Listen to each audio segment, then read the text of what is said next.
नमस्कार मित्रांनो, स्वागत आहे आपल्या चॅनलच्या आणखी एका नवीन व्हिडिओमध्ये। तर जस्ट आपण आलो आहोत स्वराज्याची राजधानी रायगड किल्ल्यावर। तर मित्रांनो, आजच्या व्हिडिओमध्ये आपल्याला रायगड किल्ला पाहायला मिळणार आहे। तर आजच्या व्हिडिओला सुरुवात करूया। तर आपल्यासोबत दादा आहेत। नमस्कार। नमस्कार। तुमचं नाव सांगा पूर्ण? माझं विलास श्रीपत कदम। तर आपण आता जस्ट रायगडच्या पायथ्याचे आहोत। तर इथून आपण आता या दादांसोबत जाणार आहोत। अजून आपली 20 अशी माणसं आहेत, त्यांच्यासोबत आपण हा प्रवास करणार आहोत। तर आजचा प्रवास आपला कसा असणार आहे? आपण इथून आता सध्या तरी रोपवेने जाणार आहोत वरती।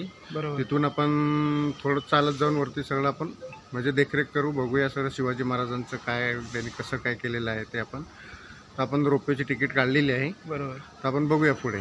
तर ठीक आहे। तर सकाळचे 9:30 वाजलेले आहेत आणि पाऊस येण्याची दाट शक्यता आहे। म्हणून आम्ही धुकं वगैरे खूप जास्त आहे, पाहू शकता या ठिकाणी मागे पाहू शकता सकाळचं धुकं खूप जास्त आहे। म्हणून आम्ही रोपवेने जाण्याचा निर्णय घेतलेला आहे, कारण पाऊस वगैरे आला तर गडबड होऊ शकते। त्यामुळे आम्ही जस्ट आता रोपवेने जाणार आहोत। तिकीट वगैरे बुक झालेलं आहे। आता जस्ट नाश्ता वगैरे करणार आणि थेट राजधानी रायगडवर रवाना होणार जाण्यासाठी। तर चला आजच्या व्हिडिओला सुरुवात करूया। छत्रपती शिवाजी महाराज की जय।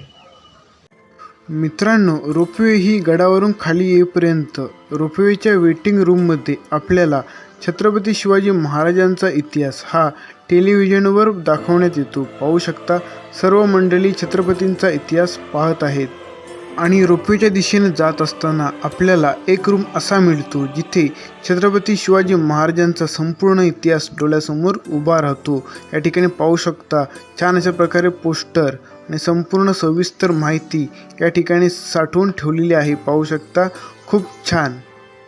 फायनली रोपवेचा प्रवास सुरू झाला आणि संपूर्ण किल्ला हा धुक्याने वेढला गेला होता। पाहू शकता सर्वत्र धुकेच धुके पसरले होते, त्यामुळे किल्ला हा शूट करता आलाच नाही, कारण सर्वत्र धुकंच पसरलेले आहे। पाहू शकता जर तुम्हाला रोपवेच्या साहाय्याने गडावर यायचं असेल तर 200 रुपये तिकीट आहे आणि रिटर्न काढायचे असेल तर 310 रुपये आहे।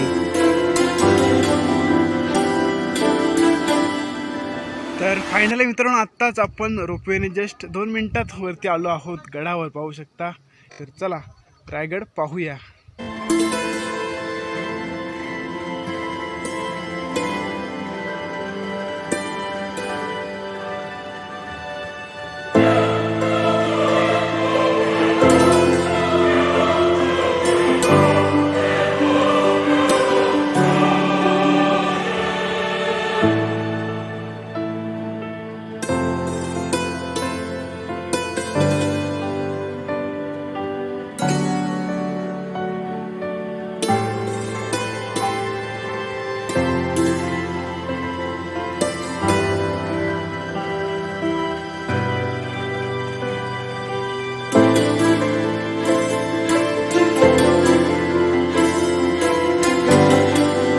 फायनली आपण रोपवेच्या साहाय्याने गडावर आलो, परंतु पूर्वी या गडावर येण्यासाठी फक्त एकच मार्ग होता, तो म्हणजे महादरवाजा। हा महादरवाजा सायंकाळी बंद व्हायचा आणि फायनली आपण आता मेणा दरवाजाने या गडामध्ये प्रवेश करणार आहोत। तर चला रायगड आज पाहूच चला। मित्रांनो, रायगडावर बाजारपेठ भरणारी हीच ती जागा आणि समोर होलीचा माळ आहे आणि सिंहासनाकडे जाणारे प्रवेशद्वार आपल्याला पाहायला मिळत आहे। तर चला पाहूया। मित्रांनो, इथे आपण उभे आहोत तीच ही जागा होलीचा माळ, जिथे तिथीप्रमाणे छत्रपती शिवाजी महाराजांची शिवजयंती साजरी केली जाते। तोच हा होलीचा माळ।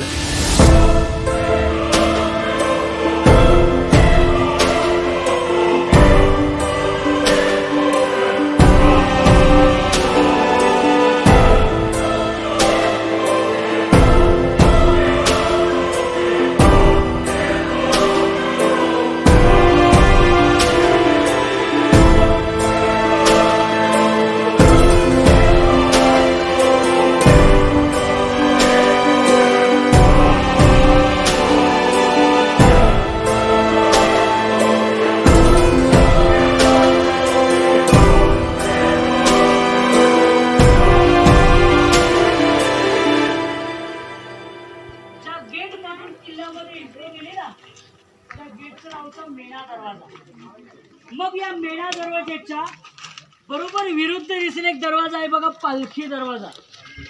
मग सर मेणा आणि पालखी या दोघांमध्ये एक फरक आहे। काय फरक आहे? मेणा पूर्ण बंदिस्त असायचा, पालखी ओपन असायची. मेणा स्त्रियांसाठी होता, पालखी पुरुषांसाठी होती. मेणा छोटा असायचा तर पालखी मोठी असायची. हा यातला फरक आहे. मग समोरचा मेणा आणि हा समोरचा पालखी. राण्यांचा महाल म्हणजे छत्रपती शिवाजी महाराजांच्या पत्नी ज्या महालामध्ये राहत असत तोच हा महाल. पाहू शकता शिवकालीन बांधकाम आणि रचना कशा प्रकारे हा महाल होता. याच महालासमोर आपल्याला धान्याचे कोठार पाहायला मिळते. मित्रांनो, शिवकालीन धान्य साठवण्याची व्यवस्था कशा प्रकारे होती ती इथे पाहायला मिळते. 3 नोव्हेंबर 1689 इथं सोन्याचं सिंहासन नेलं ना, 32 मनाचं होतं, 1280 किलो. इथून सोन्याचं सिंहासन चोरून नेलं. ते पण कसे केलं, घणाचे गाव घातले ना. अखंड 1280 किलो सोन्याचं सिंहासन इथून नेलं नाही, 10-20 किलोची गोळे करून इथून चोरून नेलं. बघा, आज कल्पना करा, सिंहासन असताना रायगडाचं वैभव कसं असेल. हे सगळे तुम्हाला राणीमाल दाखवले बघा 6, आणि समोर तुम्ही कट्ट्यांवरती बसताय 6 दासांची घरं तुम्हाला दाखवली. आता आपल्याला जायचंय महाराजांनी जो प्रांत सोडला, अखेरचा श्वास, तिथे दर्शन घ्यायला आणि त्याची माहिती जाणून घ्यायला आपण राजांच्या राजवाड्यात आपण जाऊया.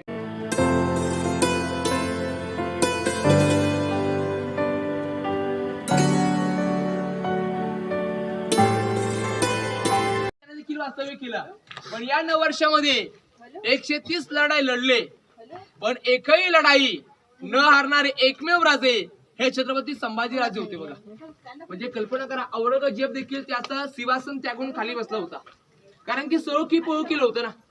त्या काळात एकही लढाई त्यांना जिंकू देत नव्हते संभाजीराजे, पण पितुरी झाली. म्हणजे कल्पना करा, पितुरीच्या सायाने पकडून दिलं गेलं, डोळ्यात तापत्या साया भरल्या, अंगावरचा अंगमास काढण्यात आलं, एक एक अवयव काढण्यात आला, पण अखेरीस आपल्या राजाने धर्म सोडला नाही. म्हणजे कल्पना करा, धर्मासाठी लढाया होत्या ना. कारण की औरंगजेब काय म्हटला, तुम्ही आमच्यात या, तुम्हाला आम्ही राजे संबोधतो, पण अखेरीस त्याने धर्म सोडला नाही. असे आपले छत्रपती संभाजीराजे देखील या राजवाड्यामध्ये 9 वर्ष राहिले.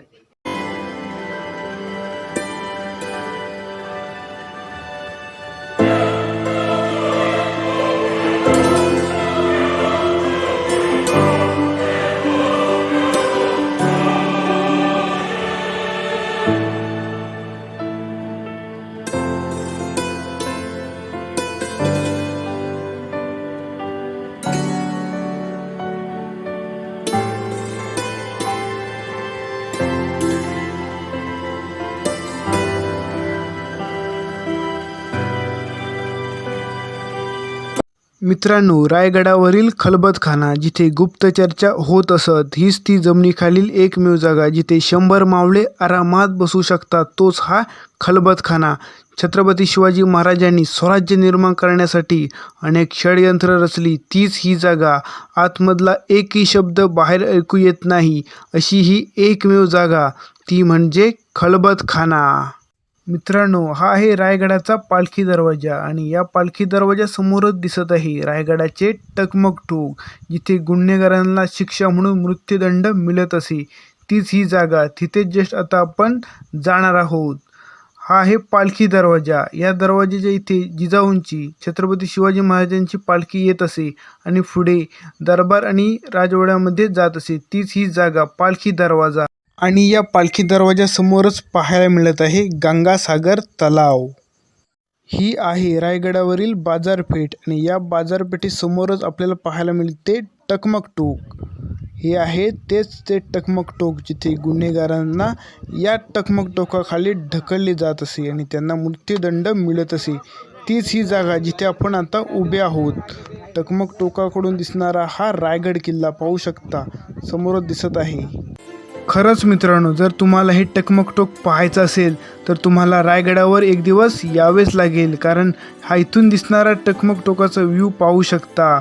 या व्हिडिओमध्ये बघण्यात आणि रिअलमध्ये येऊन इथे बघण्यात जमीन आसमानचा फरक आहे.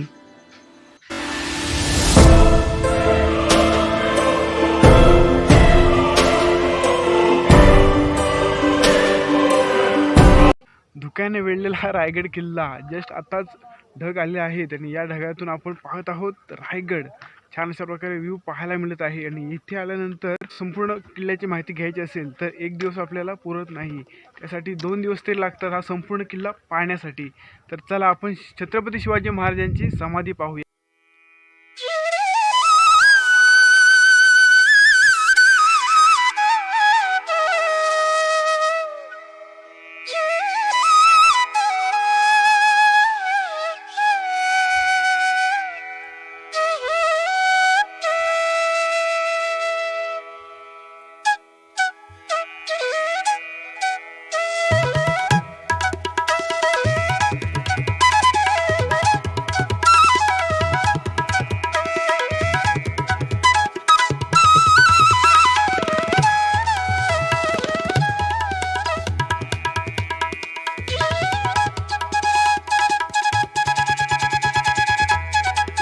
मित्रांनो, हा आहे मेणा दरवाजा आणि या दरवाजाच्या डाव्या साईडला गेल्यानंतर आपल्याला पाहायला मिळतो तो हिरकणी बुरुज. सूर्यास्ताची वेळ होती, महादरवाजा बंद झाला होता आणि हिरकणी गडावर अडकली होती, परंतु ती याच गडावरून खाली उतरली. हे शिवरायांना कळताच तिचा शूरवीर पराक्रम पाहून तिचे कौतुक केले आणि या बुरुजाला हिरकणी बुरुज असे नाव दिले.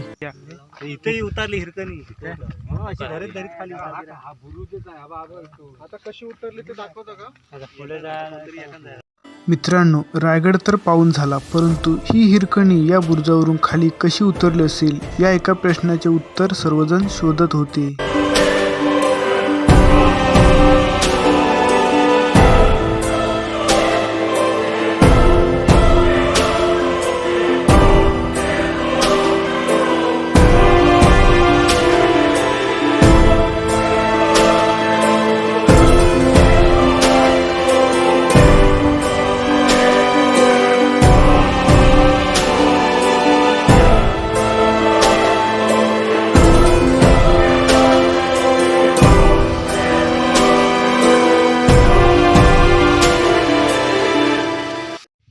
आपला परतीचा प्रवास सुरू झाला आणि आपण नाणे दरवाजाने खाली उतरलो. पाहू शकता हा आहे नाणे दरवाजा आणि इथे आपल्याला शिवकालीन बांधकाम पाहायला मिळते. पाहू शकता आणि इथेच आपल्याला हनुमानाची मूर्ती देखील पाहायला मिळते.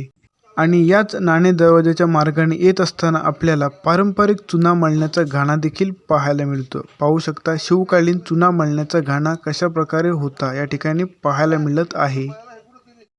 पायथ्यावरून दिसणारे हे रायगडाचे टकमक आणि पायथ्याला असलेलं वाघबिल, इथे आपण जस्ट आलो आहोत. पाहू शकता वाघबिल कशा प्रकारे आहे. इथे 100 मावळे देखील मावू शकतात असा ही जागा आहे आणि इथे शत्रूंवर नजर ठेवण्यासाठी एकमेव सुंदर ठिकाण. पाहू शकता इथून संपूर्ण दुनिया दिसते. खूप छान अशी जागा आहे. छोटंसं छिद्र आहे, तोफ ठेवण्याची जागा असावी. पाहू शकता अशा प्रकारे हे वाघबिल आहे. तर हा रायगडावरील व्हिडिओ कसा वाटला नक्कीच कॉमेंट करून सांगा आणि तुमच्या मित्रमैत्रिणींना शेअर करा.